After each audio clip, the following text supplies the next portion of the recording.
श्री शिवाय नमस्तुभ्यम।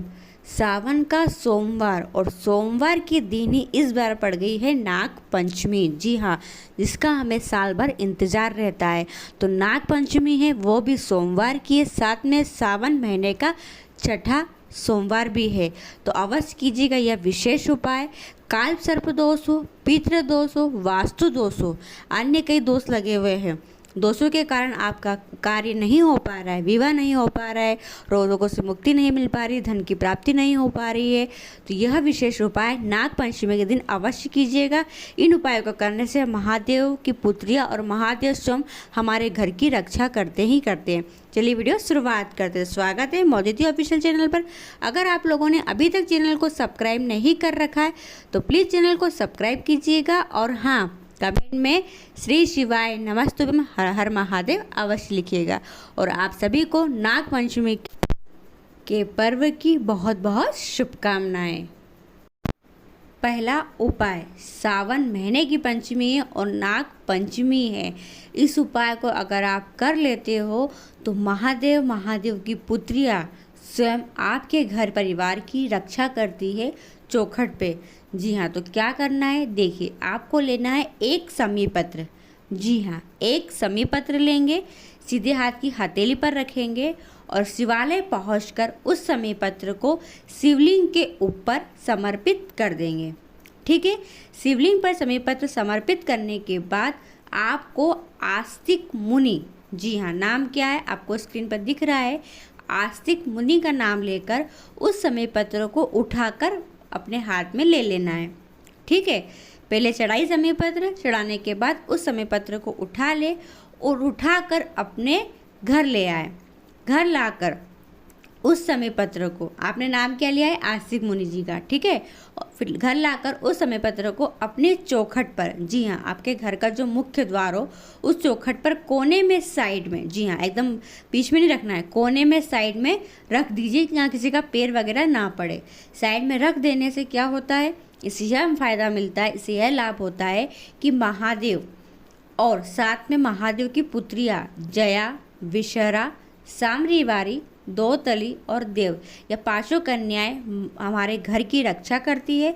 इस उपाय को करने से हमारे घर में कभी भी सर्प प्रवेश नहीं करते, बुरी बला हमारे घर में नहीं आती है। तो यह विशेष उपाय केवल नाग पंचमी के दिन किया जाता है, अवश्य जरूर कीजिएगा।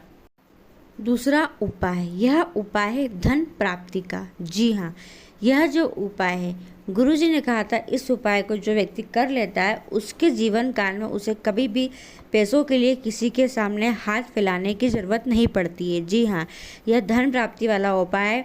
यह उपाय ऐसा है कि आपको मालामाल बना देगा, यानी आप अगर 1 रुपया भी कमाते हैं तो वह आपकी कमी दूर करेगा।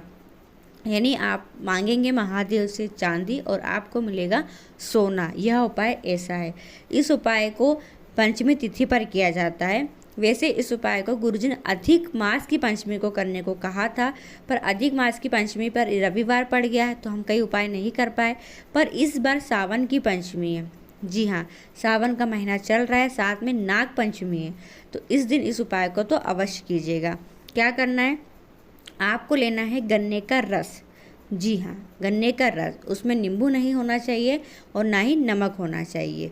पर अगर गन्ने का रस नहीं मिले तो क्या करोगे, तो एक ऑप्शन और है हमारे पास, गुड़ वाला पानी आप बना सकते हैं। जी हाँ, थोड़ा सा गुड़ ले और उस गुड़ को पानी में डाल ले। डालने के बाद गुड़ गल जाएगा पानी में, गुड़ गल गया पानी में तो ये गुड़ वाला पानी बन गया, मीठा वाला पानी बन गया है। अब हमें क्या करना है, ध्यान सुनिए। आपके घर में तुलसी जी का गमला तो होगा ही होगा। जी हाँ, सभी के घर में माँ तुलसी रहती है। तो क्या करना है, तुलसी माता के गमले के पास जाना है और उस गन्ने का रस को लेकर जाइए। फिर क्या करेंगे, गन्ने के रस को अपने सीधे हाथ की अंजीरी में, सीधे हाथ में थोड़ा सा लीजिए। लेकर अपना नाम बोले। जी हाँ, और अपना गोत्र बोले। अब नाम और गोत्र, अब गोत्र अगर आपको नहीं पता है तो फिर आप केवल नाम बोल ले, पर अगर आपकी शादी हो गई है तो फिर गोत्र जो बोलेंगे वह हमारे ससुराल का जो गोत्र होता है, ससुराल पक्ष का जो गोत्र हो, आपको वह गोत्र बोलना है। चाहे आप पीयर में रह के उपाय क्यों ना कर रहे हो, पर पीयर में भी हो फिर भी आपको जो गोत्र बोलना है वह आपके ससुराल का गोत्र आपको बोलना रहेगा। और जी हाँ, क्या करेंगे, अपना नाम और गोत्र बोलकर आपको उस रस को, गन्ने के रस को तुलसी के पौधे में, क्यारी में छोड़ देना है। ऐसा आपको 7 बार करना है। 7 बार आपको हाथ में लेना है, हथेली में लिया, अपना नाम बोला, अपना गोत्र बोला और उस तुलसी के पौधे में डालते गए। 7 बार डालिए, प्रणाम कीजिए, बस इतना सा यह उपाय है। कितना सरल उपाय है, पर इस उपाय को कर लेने से आपके जीवन काल में आपको धन से जुड़ी हुई समस्याओं का सामना कभी भी नहीं करना पड़ेगा। आपको यह उपाय माला माल कर देगा। यह आखिरी मौका है सावन के महीने का, अवश्य कीजिएगा। तीसरा उपाय, नाग पंचमी पर क्या होता है।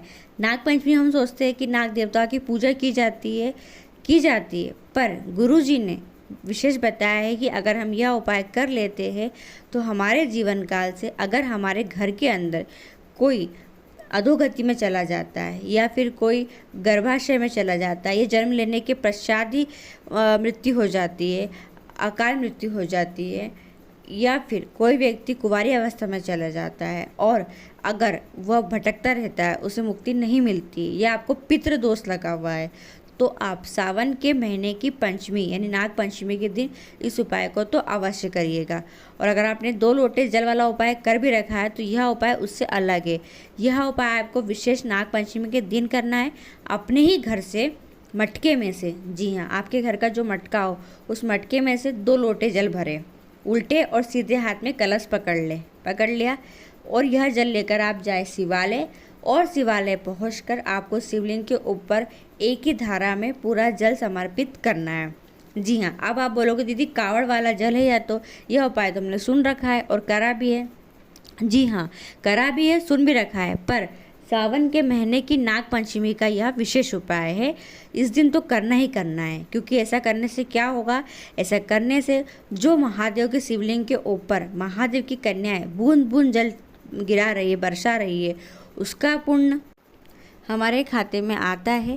साथ में हमारे घर में अगर कोई व्यक्ति की मृत्यु हो गई, जैसे मैंने बताया आपको, तो वह अगर भटक रहा है या उसे सर्प की योनि मिली है तो वह सर्प की योनि से मुक्त हो जाता है। अगर उसकी आत्मा भटक भी रही है तो उसकी आत्मा को मुक्ति मिलती है। और अगर हमारे कुंडली में पितृ दोष है तो वह दोष भी दूर होता है और हमारा जो भी कार्य अटका पड़ा हुआ है वह कार्य संपन्न होना शुरुआत हो ही जाता है।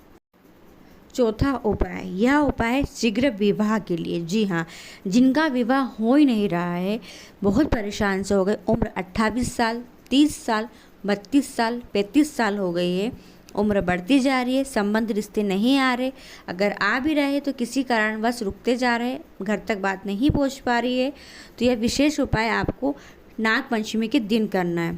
क्या करना है, आपने यह उपाय पहले कर रखा है तो भी यह विशेष उपाय आप नाग पंचमी के दिन कीजिएगा, क्योंकि यह सावन का छठा सोमवार है। जी हाँ, जैसे छठा फेरा होता है हमारा, वैसे छठा सोमवार है ये। ध्यान रखना, इस फेरे में हमारे जीवन की जो ग्रह दशा खराब चल रही है वह सुधर जाती है। तो हमें क्या करना है, 2 लोटे जल लेना है, सीधे और उल्टे हाथ में लोटे जल भरना है। जल भरकर आपको एक विशेष तरीके से समर्पित करना है। तो वह विशेष तरीका क्या है, आपको शुरुआत करना है माँ अशोक सुंदरी के स्थान से। जैसा कि आपको वीडियो में दिख रहा है सेम वैसे ही करना है। माँ अशोक सुंदरी के स्थान से जल चढ़ाते हुए आना है, दोनों हाथों से जल चढ़ाते हुए आओ। चढ़ाते चढ़ाते आपको पूरा जल शिवलिंग के ऊपर समर्पित कर देना है। जी हाँ, एक ही धारा में आओ, धारा रुकेगी नहीं, हाथ रुकेगा नहीं, एक ही धारा में जल चढ़ाते हुए आना और पूरा जल शिवलिंग के ऊपर समर्पित कर देना है। यह विशेष उपाय मंगल विवाह के लिए है। इस उपाय को करके देखिए आप, यह आखिरी मौका है, सावन का महीना पूरा होने वाला है, अवश्य कीजिएगा। ऐसा उपाय करने से आपके विवाह के योग बनेंगे ही बनेंगे। 5वां उपाय, जैसे ये कुंडली खुलती है, यदि हम किसी ज्योतिष के पास कुंडली लेके जाते हैं, हम बताते हैं कि हमारी शादी नहीं हो रही है, हमारी नौकरी नहीं लग रही है, संतान की प्राप्ति नहीं हो रही है, हमारी कुंडली में कोई दोष तो नहीं है, तो पंडित जी हमें बता देते हैं कि आपकी कुंडली में काल सर्प दोष है या पितृ दोष है या वास्तु दोष है, और हम परेशान हो जाते हैं। तो गुरु जी ने इन सब परेशानियों को, दोषों को दूर करने वाला एकदम सरल उपाय बताया है। इस उपाय को आप ध्यान सुनिए, कैसे करोगे, सही तरीके से करना। नाग पंचमी का दिन है, आपके सारे दोष दूर हो ही जाएंगे। देखिए, आपको क्या करना है, रविवार की रात्रि को, क्योंकि सोमवार की नाग पंचमी है तो उसके एक दिन पहले रविवार के दिन क्या करना है, एक तांबे के लोटे में शक्कर भरना। जी हाँ, तांबे के लोटे में शक्कर भरना। शक्कर भरने के बाद उस तांबे के लोटे के ऊपर ही, शक्कर के ऊपर ही आपको 2 नाग नागिन के जोड़े रखना है।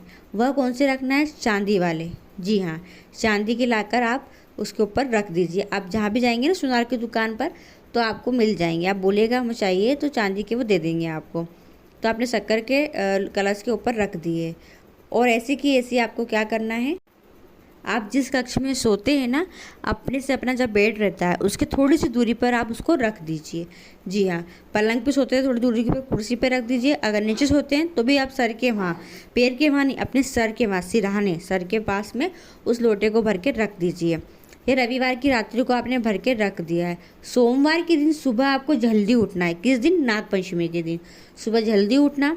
सुबह उठकर उस कलश जहाँ रखा हुआ है उसी कलश को उसी जगह रखे रहने दें, वहीं पर ही स्नान करें।